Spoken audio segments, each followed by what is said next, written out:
Hello and welcome back to another I Am Ampersand video. Today we're going to be talking about my personal wish list for the 2024 Coreset. I don't know if any of the editions are necessarily great, but I picked them because I personally thought they were fun cards back in their time that maybe didn't see as much play, but hey, maybe in today's meta with maybe a numbers adjustment here or there or something along those lines, they could be very interesting cards. I do recognize that it is very, very early for them to do anything with the Coreset, but since they did come out with the 4 neutral cards through the various polls, why not? So, without further ado, let's go ahead and begin. So up first we have Death Knight, and Death Knight's kind of an interesting position because they only have really the Path of Arthas and March of the Lich King rotating out. So I chose cards that I thought would be nice for them to keep from those sets. And so the first one up is Corpse Explosion. Corpse Explosion, I think, is a pretty solid board clear. It's conditional if they haven't put in enough corpses to clear the board. It's not a bad card in any situation, and I do feel like it's fun to discover. Up next, we have the Bone Breaker. It's a simple 1 mana 2/2 weapon, but it essentially can do 4 damage to face regardless of how you attack with it. And then the last option we have is going to be Unholy Frenzy for the Unholy rune.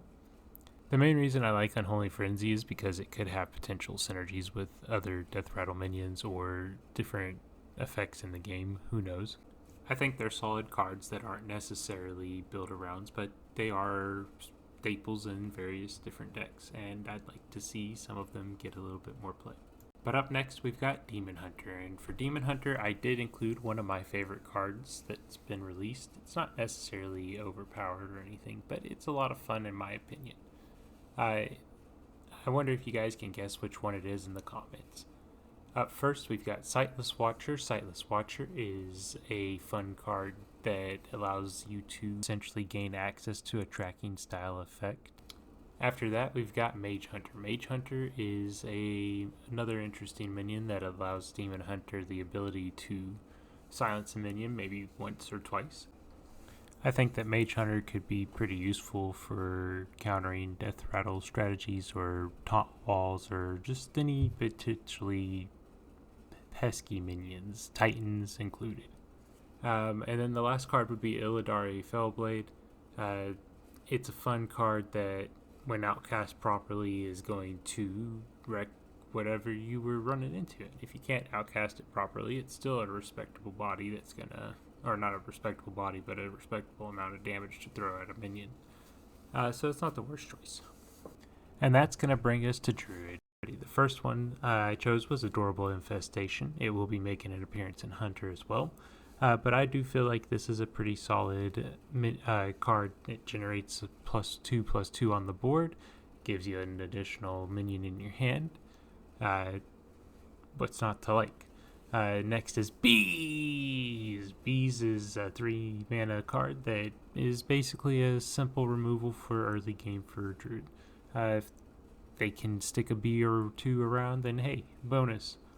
And then last up there is Park Panther. Park Panther, I know recently rotated out. It's been out of standard for a year. I think it's a good card to bring back, and it wasn't one of the biggest nuisances of its meta. So hey, why not? Maybe there'll be some more attack synergies. It's been a while since we've had some of those in the standard. But with that, we're going to move on over to Hunter, and we're going to go ahead and start with Adorable Infestation, same as before in Druid. It's a solid 1 mana card that gives you +2/+2 on the board, and it gives you an additional minion in your hand.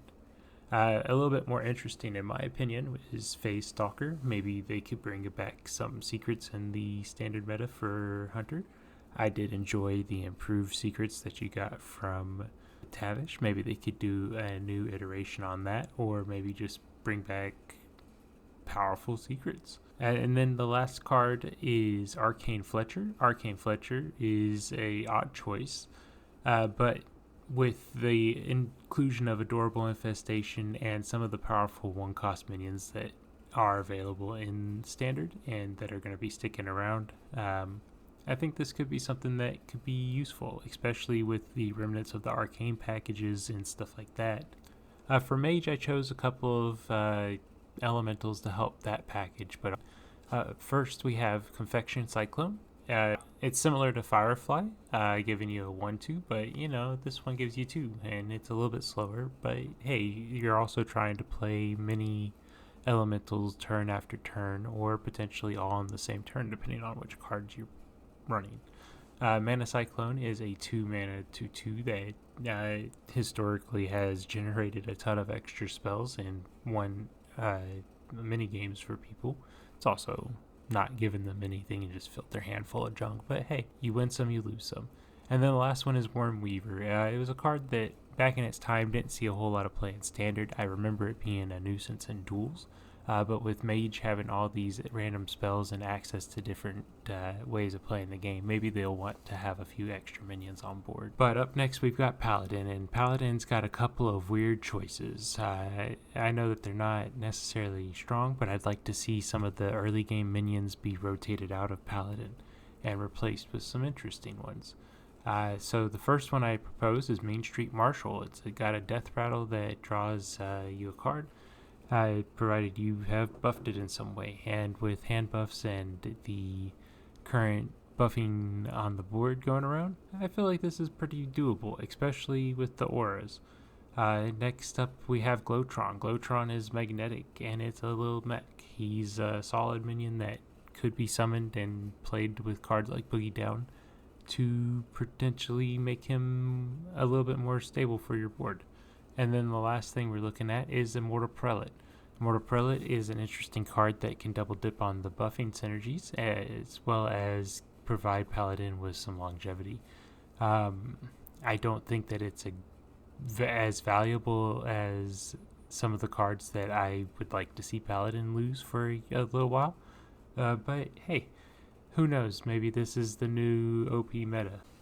My next 3 proposals are for Priest, because that comes after Paladin, and the first card I propose is Pint-Sized Potion. Pint-Sized Potion is a pretty interesting card that gives minions -3 attack. And while we don't have cards like Shadow or Death or anything that would remove the weaker minions, I do think this is a pretty fun card to have regardless. The next card I propose is Embrace the Shadows. I think that we're not going to be keeping Archbishop Benedictus in the standard meta as forever, and I think this would allow a interesting take on it, especially now that there are other cards with similar effects. I think there could be a lot to be played with here. There's a lot of shadow support still. And then the last card I propose is Sandhoof Waterbearer. Sandhoof Waterbearer is a 5-mana 5/5 minion that used to make me really, really sad back in the day. Now, I think it's something that could come into the meta and potentially overhill friendly minions. And it's a solid minion that nobody really wants to deal with, but if they don't, it causes problems. And that's going to do it for Priest. Up next, we're going to be taking a look at Rogue. And for Rogue, we went with 3 pretty interesting picks. First, I'd like to propose Pogo Hopper. With both Youthful Brewmaster and the new Saloon Brewmaster, as well as Shadow Step staying in the meta because we know it's not going to rotate, Pogo Hopper has a lot of ways to be bounced around. As well as with cards like the Celestial Attendant, creating additional copies. Then my other cards that I'd like to propose are Evil Miscreant. Back in the day when it had access to King Togwaggle, generating you one of the treasures, this card was an issue, as well as the lackeys being everywhere. But if it was only on one card and he didn't have a whole lot of support outside of spending expensive cards like Shadow Step to generate additional lackeys, I don't feel like he's going to be too much of a problem. I might be wrong, and I might regret this in a couple of months if they did incorporate Evil Miscreant. Who knows? It might not be as much fun anymore. And then there's also Mimic Pod. Mimic Pod is a simple draw a card, get a copy. It might be exactly what you need because you stacked your deck in some way, but it's probably just going to be a random card that you want anyways. So, hey, win-win. Shaman's a class that feels like it's never struggling, but it always is when it comes to overload. And that's where I wanted to focus this portion of the core set on. So the first thing to help with that is Lava Shock. It's just a simple unlock your overloaded mana crystals. But something else that you want is to overload your mana crystals, and you want those cost reductions from cards like Enza to be effective. So I thought maybe reducing the cost of Canal Slogger or a Sandstorm Elemental could help you deal with potential board issues. Who knows? I realize that both these minions are cheaper than Enza, so you're not cheating too much, but you're getting your overload costs back on them, right? So up next, we're taking a look at Warlock, and for Warlock, I propose that they bring back Curse of Agony. I realize that Curse of Agony rotated out with the Year of the Griffin, but I think it's something that could come back and would fit in nicely with the current Fatigue Shadow package. Another card that I'd love to bring back is Plot Twist. It's one of my favorite cards. It's just so much fun. As far as when it was in its own standard meta, and now that we have some similar cards and a lot of cast when drawn effects that could be built into a deck, I think Plot Twist could be very powerful. And then another option to bring back would be Hullbreaker. There's a lot of fun experimenting with drawing specific spells, and I think that's something that could be further experimented with in standard now.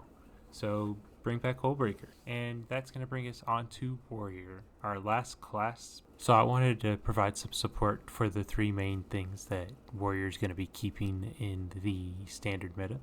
And the first one is I Know a Guy, discover a taunt minion. That's always something that you want. And it's getting additional +1/+2. Hey, that's not so bad. I just think that providing that a little bit additional consistency, or providing you the ability to maybe find a specific taunt minion, is a good thing. Up next is Ironclad. Ironclad gains +2/+2 if you have armor, and currently armor is one of the things Warrior is super into, thanks to Odin. But also I'd like the fact that Menagerie is always an option in Warrior, and with Trasher, it just becomes that much easier because Dragon is kind of an elusive type for the Warrior class. It's not impossible, but it's not one of their favorites all the time. And that's going to bring us into the neutral minions.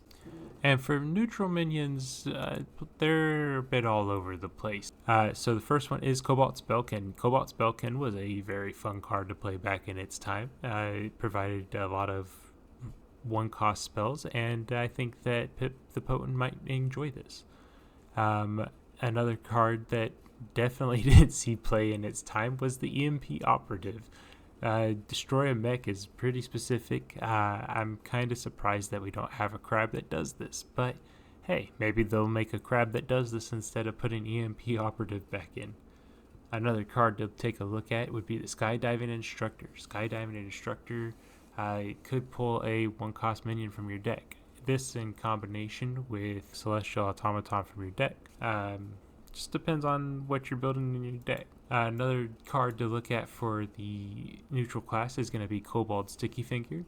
Instead of destroying your opponent's weapon, how about you just steal it? That just seems wasteful. And then we also take a look at Mecharoo. Mecharoo comes into the standard meta as just a 1-mana 1/1 that summons another 1-mana 1/1. It's not a bad deal. You get basically 2 in stats for 1. Hey, what a great day. Or maybe it just turns into Defile fodder, but hey, Warlock's gonna do Warlock stuff. And then the last card I want to propose for the standard meta in the next year is Whizbang the Wonderful. I think that people having access to the original decks that Blizzard builds is going to be fine in the first couple weeks. They'll feel like they're competitive, but then when the meta develops and they're still using the same stale decks, they're going to move into some of their favorites that they found while playing with Whizbang. And I decided not to suggest or change any of the legendaries or make too many changes simply because, you know what? This is my wish list, not a, like, hey, this is what I think it should be. This is just some of the cards I'd like to see again in the standard meta because we've got some fun stuff that can interact with them. But yeah, thank you for tuning in. I hope you enjoyed my wish list, and I'll see you soon.